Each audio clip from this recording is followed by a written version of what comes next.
Peneliti lembaga survei LSI Denny J.A. Fitri Hari menyebut setidaknya ada 4 dilema yang dihadapi Megawati sebagai kingmaker saat ini.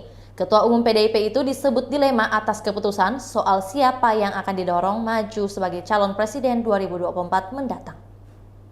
Antara lain status dan posisi kadernya Gubernur Jawa Tengah, Ganjar Pranowo, Ketum DPP PDIP Puan Maharani, dan koalisinya dengan Ketum Partai Gerindra Prabowo Subianto.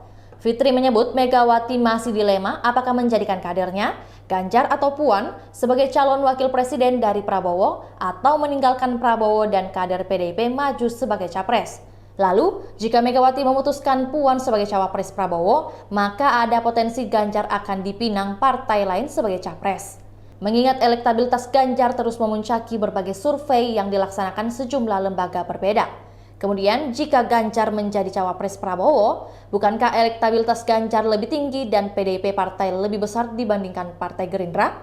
Kemudian, jika tetap ingin mengusung Ganjar sebagai capres, maka Megawati tak bisa lagi berkoalisi dengan Partai Gerindra. Hal ini menjadi dilema keempat bagi Ibu Banteng tersebut yang dinilai bisa mempengaruhi poros politik ke depannya. Karena Prabowo disebut ingin tetap menjadi calon presiden.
Itulah tadi berita hot news kita pada hari ini. Saksikan berita hot news lainnya hanya di kanal YouTube dan Facebook Tribun Timur.